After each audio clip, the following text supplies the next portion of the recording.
Hello, I'm Sharon Barb O'Connor, and I'm really happy to be with you today. I'm a mindfulness trained facilitator through UCLA's Mindful Awareness Research Center, as well as the Semel Institute for Neuroscience and Human Behavior at UCLA.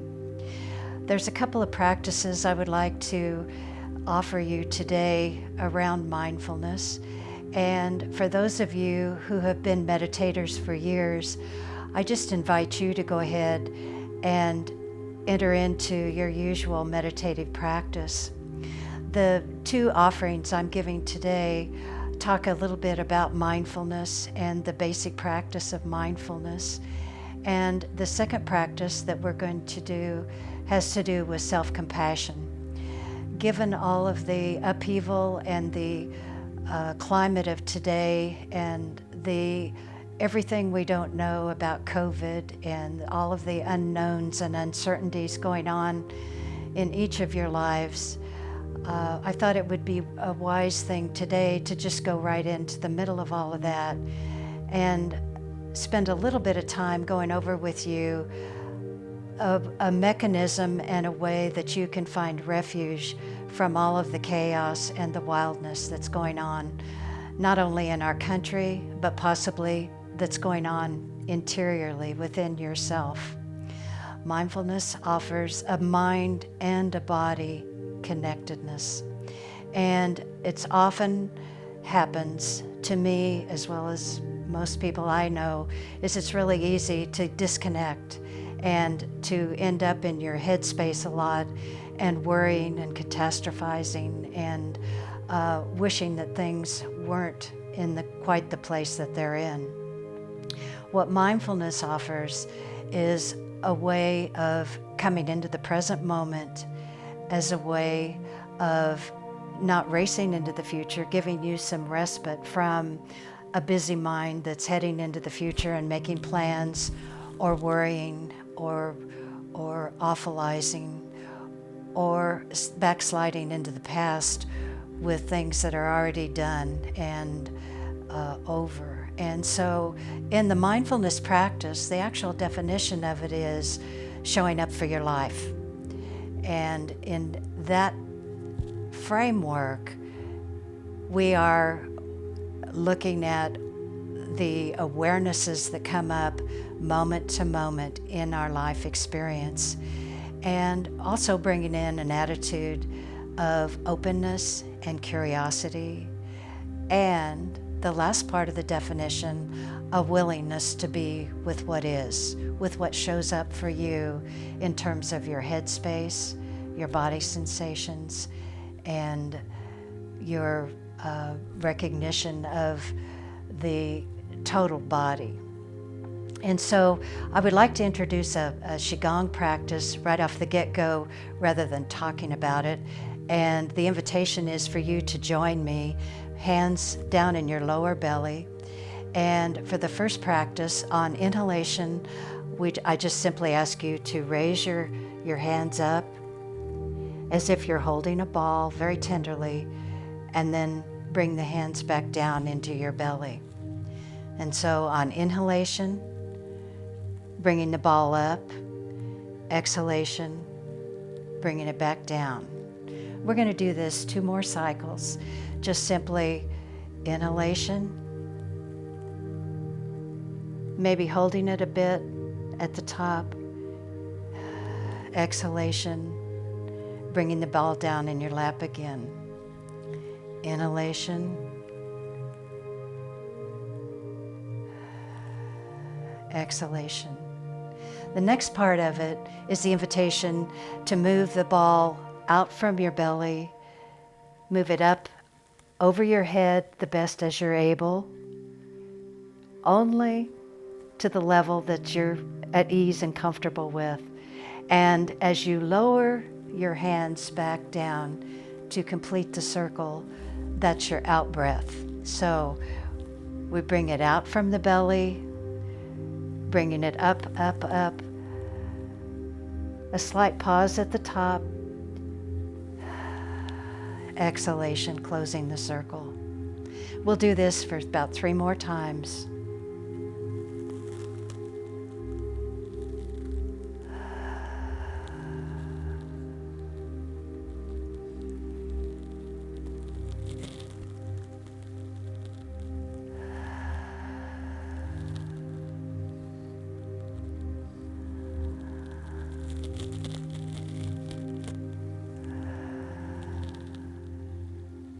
There's nobody watching us. It's just a neat way to get into the breath with engaging more of your body, which helps with the mind-body connection. And you're welcome to do this anytime through the day when you need a respite and a stopping place. Just simply raising your hands up as if you're holding an imaginary bubble or a ball very tenderly, and then bringing it back down, up, back down, out,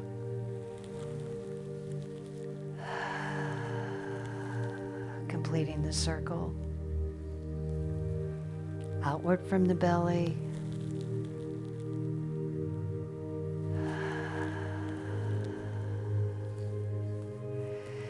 the other anchor that you can use in a mindfulness practice is paying attention to the sensations that arise in your body. And you may have noticed just from doing this first practice that there may be a tingling and a sense of warmth in your hands, possibly in your feet. And the second anchor could be either your hands or your feet, wherever you feel the most sensation. And you just use that instead of the breath if for some reason you prefer not to focus on your breath.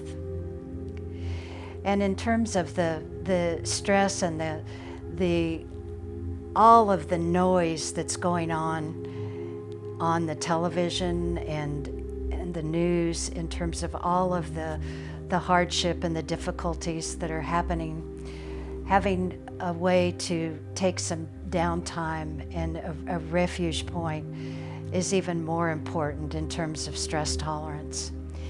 And in the stress response cycle, the more muscle you give to practicing using the breath and coming back into stillness, over time you find that you've got better recovery from all of the horrible things that you may be hearing or that may be upsetting you. And so there's a quicker rebound when you're actually doing the mindfulness practice. And the other part of it is that there's definite benefits to your immune system and your ability to roll with the punches. And so in this next few minutes, we're just going to move into silence, and I invite you to use the anchor of your breath or the sensations that you might be experiencing in your feet or in your hands as your anchor point. Eyes open or eyes closed, it really doesn't matter if your eyes are open. I just encourage you to kind of do the headlight half closed thing so that you're cutting down on less stimulation. And now we'll enter into a few minutes here of stillness.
And just in these last 2 minutes, you may have noticed that your mind is busy.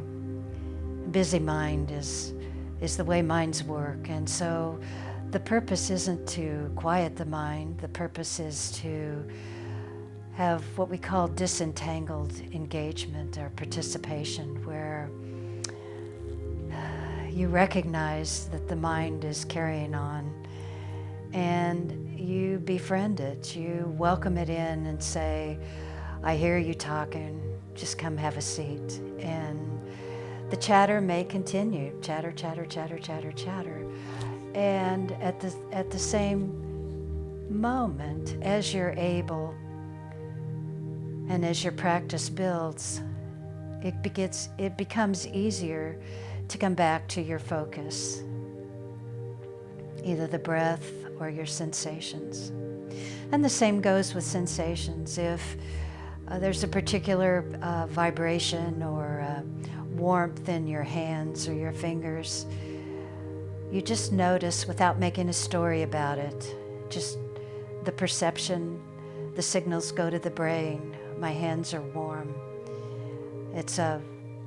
Notice if it's a positive, neutral, or unpleasant experience. You just simply notice without going off, and it's like a river passing by. You just notice what's happening and bring it into the arena instead of pushing it away or trying to shut it down.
And today, in addition to the mindfulness baseline practice, I would like to offer you the companion practice of self-compassion.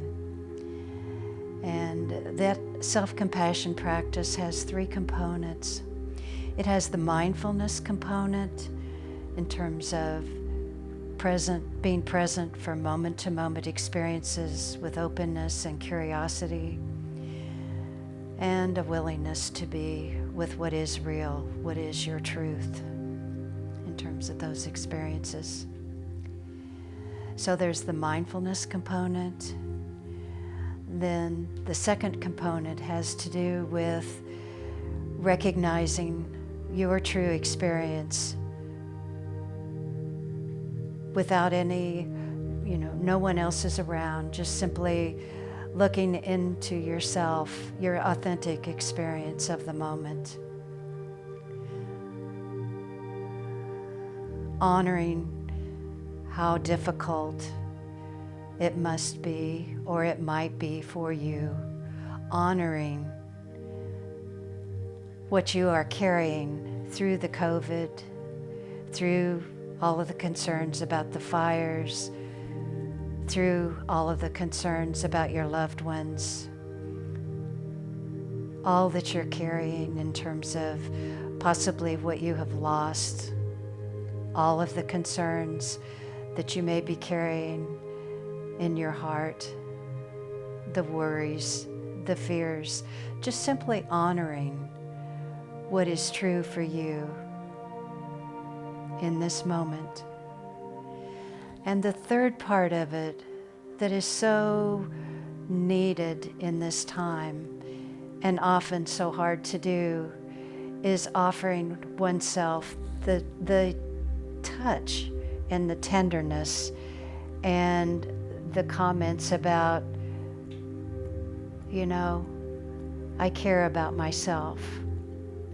I care about the things that I hold dear to my heart.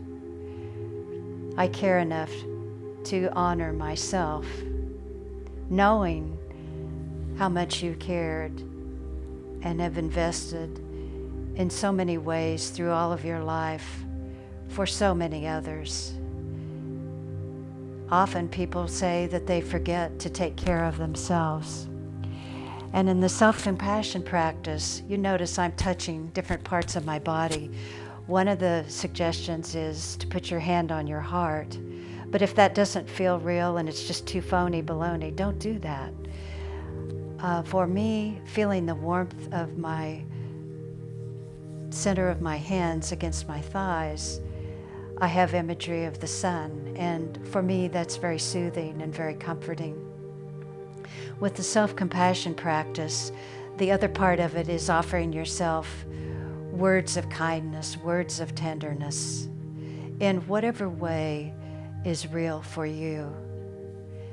And we'll spend another few minutes here just simply honoring, in a compassionate way, honoring ourselves.